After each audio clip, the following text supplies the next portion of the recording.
Even though what I'm doing with CE5 is what I'm most ridiculed for, it was the project that got the most respect and attention from the intelligence community because they knew it was real. They knew the science of consciousness is real.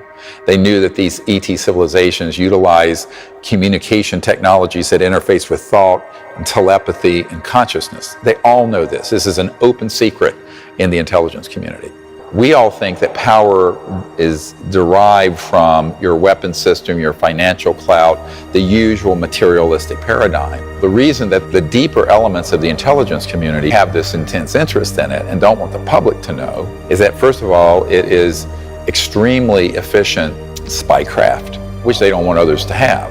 Secondly, they know that if people understood the power of consciousness and of mass consciousness, they would be able to completely change the direction of the planet. That is, to me, the big secret.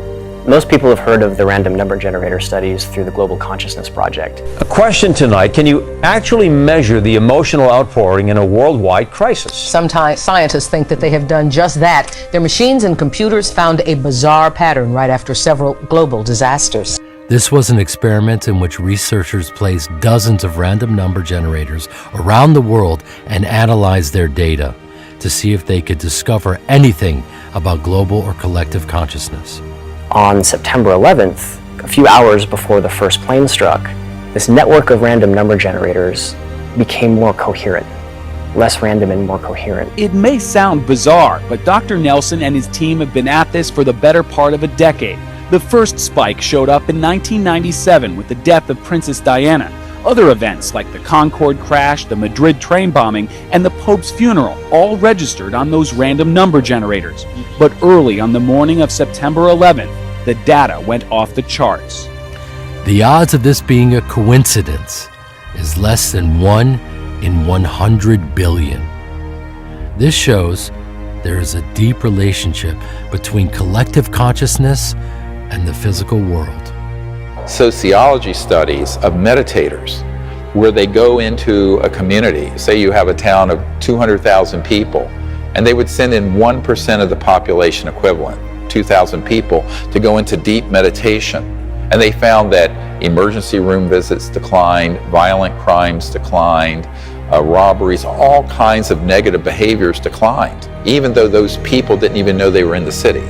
Because there is this resonant effect through the force, if you want to look at it that way, through this entangled, interwoven consciousness field. And people who didn't even know these meditators were there became more ordered, more peaceful, more happy, etc., and so on. This was actually based on the studies done in quantum physics, in which a container of helium was cooled down to absolute zero. When only 1% of the helium became aligned to coherent, the entire container went through a phase transition, instantly shifting into coherence and taking on almost magical properties, a state called superfluidity.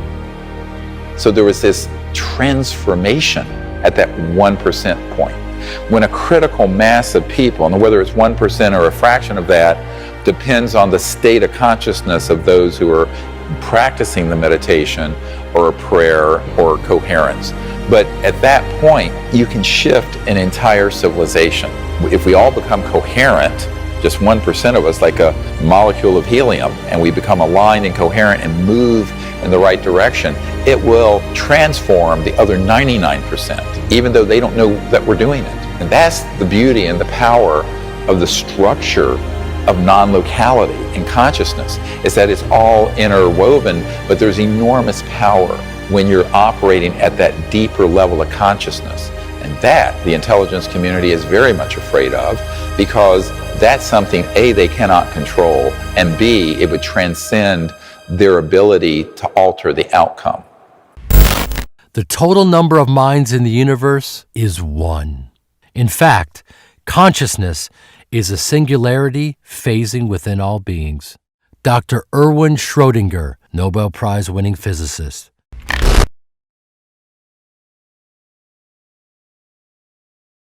Let's go out into space and look at our planet. world wars, weapons of mass destruction, going into space in a competitive way with the Soviet Union, degradation and destruction of our environment, our targeting of extraterrestrial assets around the Earth and in space, and successfully killing many ETs and downing their spacecraft. The New York Times revealed the existence of a secret government program to investigate UFO sightings.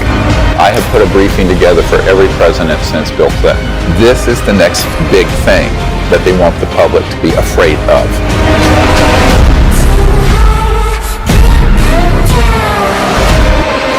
The national security state. We're constantly spinning this story that this is a threat. We must have American dominance in space.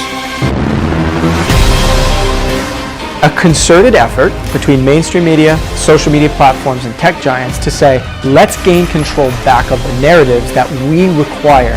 I think this is a national security imperative. We need to do things so that the public will accept in blood and treasure the sacrifices needed to have an interplanetary war. I'm quoting.